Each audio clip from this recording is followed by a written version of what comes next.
ஒரு கணவனின் கண்ணீர் என்னென்னு பார்க்குறீங்களா? முதல்ல இந்த வீடியோவை பற்றி சொல்லியிருந்தேங்க.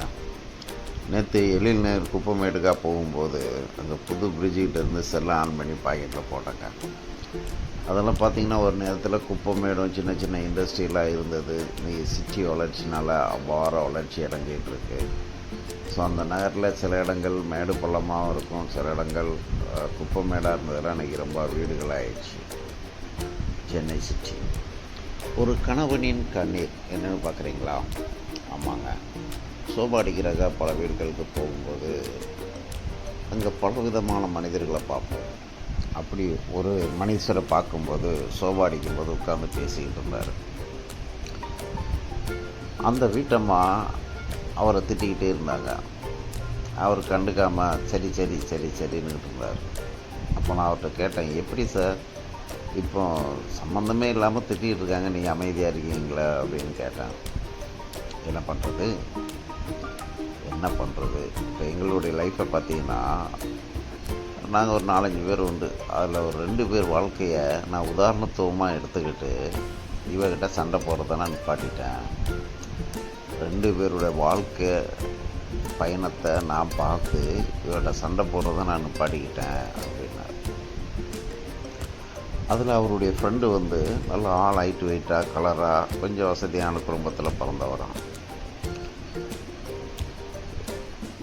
அவர் பள்ளிக்கூடத்தில் வரும்போதும் ட்ரெஸ்ஸில் இருந்து கையில் செலவு பண்ணுறதுல கொஞ்சம் பந்தாவே இருப்பாராம். அப்போ அந்த பருவ வயசு வரும்போது காதல், ஊர் சுற்றுறது, வண்டியில் சுற்றுறது எல்லாத்துக்குமே ஃபைனான்ஸ் ஒரு முன்னுதாரணமாக இருந்ததுனால அப்படியே போயிட்டு இருக்கும்போது அவருக்கும் வாழ்க்கை ஜாலியாகவே இருந்துச்சு. ஆனால் முடிவு ரொம்ப கஷ்டமாக போச்சு. இப்போ ரோட்டில் பிச்சை எடுத்துக்கிட்டு இருக்கிறான். அவ்வளோ வசதியான குடும்பத்தை சேர்ந்தவன் என் நண்பன் தான் அப்படின்ட்டார். இன்னொருத்தன் லைஃபு ஆசீர்வதிக்கப்பட்ட பொண்டாட்டி கிடச்சிதா, தங்கமான பொண்டாட்டி கிடச்சிதா, இது கடவுள் கொடுத்தது. இப்போ இந்த 2வது பையனுக்கு நாங்கள் பொண்ணு பார்க்குறதுக்காக ஃப்ரெண்ட்ஸுக்கெல்லாம் போயிருக்கும்போது ஒரு பொண்ணை பார்த்தோம். அவள் ரொம்ப அழகாகவும் இருந்தாங்க. இப்போ கொஞ்சம் ஊனமாக பிறக்கிற பிள்ளையோ இல்லை கொஞ்சம் பார்க்குறக்கு அவுட்லுக் இல்லாத பிள்ளைங்களோ ஏழைப்பட்ட பிள்ளைங்களுக்கு யாருக்கும் லவ்வோ காதலோ வராது. அப்படியே வந்தால் அது புனிதமான காதலாக இருக்கும். அப்படி தான் ஒரு பொண்ணை பார்த்தோம். பையனுக்கு பிடிச்சிருச்சு, பொண்ணு வீட்லேயும் பிடிச்சிருச்சு. இந்த 2வது ஃப்ரெண்டுக்கு நிச்சயதார்த்தமும் பண்ணிட்டாங்க. அந்த பொண்ணு பார்க்க போயிருந்த இடத்துல என் கூட கொஞ்சம் வசதியானவன் வந்திருந்தான் இல்லையா, அவன் மறுபடியும் அந்த பொண்ணை பார்த்து நிச்சயதார்த்த பொண்ணை அவன் கூட்டிகிட்டு போயிட்டான். ஃப்ரெண்டுக்கு நிச்சயதார்த்தம் பண்ணியிருந்த பொண்ணை கூட வந்த ஃப்ரெண்டு கொஞ்சம் நல்லா பார்த்து அந்த பொண்ணை கூட்டிகிட்டு ஓடிட்டான். இது நண்பர்களுக்கு நண்பர் செய்த துரோகம்னு சொல்லலாம். இதனால தான் பல இடங்களில் அடிதடி வெட்டு குத்து எல்லாம் நடக்குது. அப்போ அந்த குடும்பமே அப்படியே தலை குனிஞ்சு நிற்கும்போது அவளுக்கு ஒரு தங்கச்சி இருந்தாள். அந்த தங்கச்சி கல்யாண வயசு தான். உடனே இந்த நிச்சயதார்த்த பொண்ணுக்கு அந்த பொண்ணை கட்டிக்கிடுதுங்களான்னு கேட்குறதுக்கு முன்னாடி அந்த பொண்ணை, மாமா நான் உன்னை கல்யாணம் பண்ணிடுவேன் அப்படின்னு சொல்லி என் ஃப்ரெண்டை கல்யாணம் பண்ணிக்கிட்டேன். இப்போ பார்த்தீங்கன்னா அவனுக்கு 3 பிள்ளைங்க. அவனோட அந்த பொண்ணு அறிவாளி. அவன் சம்பாதிக்கிற வருமானத்துக்குலாம் செலவு பண்ணிச்சு. வீணான செலவு கிடையாது. குடும்பத்தை கட்டி காப்பாற்றி வந்துட்டுருக்க நேரத்தில் அவனுக்கு திடீர்னுட்டு ஒரு 45 வயசு இருக்கும்போது கை கால் விழுந்து போயிடுச்சு. ஸ்ட்ரோக் அந்த நேரத்தில் அந்த பொண்ணு அவனை வச்சு அவ்வளோ கஷ்டப்பட்டு 3 பிள்ளைங்களையும் வளர்த்து இப்போ கவர்மெண்ட் ஹாஸ்பிட்டலில் ட்ரீட்மெண்ட் எடுத்து நல்லாவே ஆயிடுச்சு. ஆனாலும் அவனை அப்படியே தங்கத்தட்டில் வச்சு தாங்கின மாதிரி பார்த்துக்கிட்டாங்க. கடவுள் அவனுக்கு கொடுத்த ஒரு ஆசீர்வாதமான மனைவி. ஏன் மனைவி இருக்காளே, அவளாக லைட்டை போட்டுக்கிட்டு இருந்தால் ஓடிக்கிட்டே இருக்கும், கண்டுக்க மாட்டாங்க.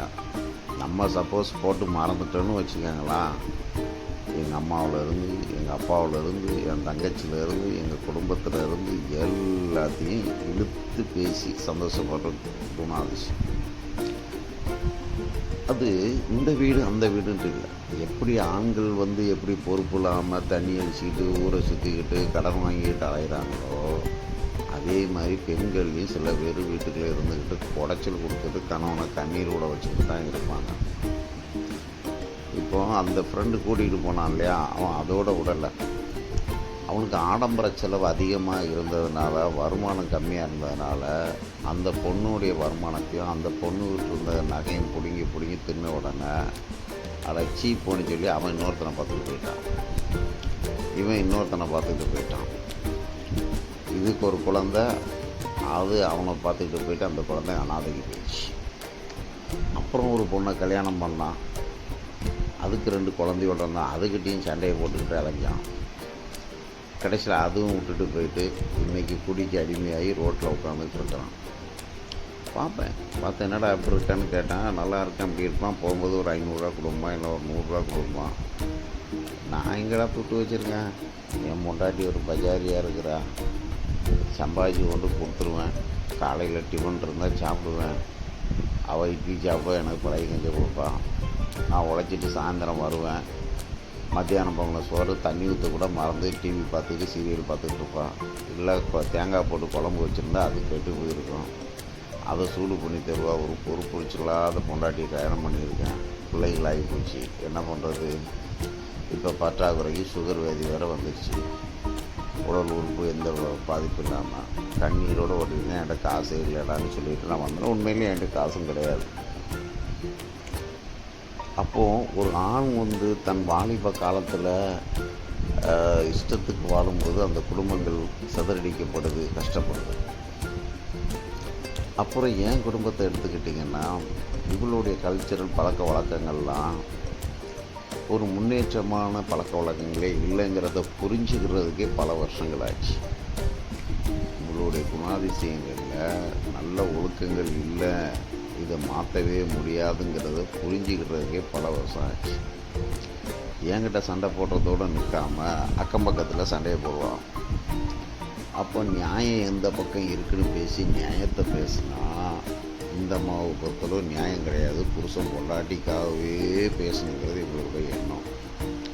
இதை புரிஞ்சு வாழ்கிற வாழ்க்கை இருக்குது பற்றியில, இதை விட பாதாளம் ஜெயிலும் ஒன்றுமே கிடையாதுங்க. உதாரணத்துக்கு சொந்த பந்தம்னு வரும்போது யாராவது கஷ்டப்பட்டு வந்துட்டா வீட்டுக்குள்ளேயே சேர்க்க மாட்டான். அவங்க கஷ்டப்பட்டு முன்னேறி வந்துட்டு அவங்கக்கிட்ட போய் நாங்கள் கஷ்டப்படுறோன்னு சொல்லி காசு வாங்குவோம். இப்படிப்பட்ட ஒரு குணாதிசயத்தில் இருக்கிற பெண்களுக்கு அப்படிப்பட்ட பெண்களே ஃப்ரெண்ட்ஷிப்பாக ஆகிறாங்க.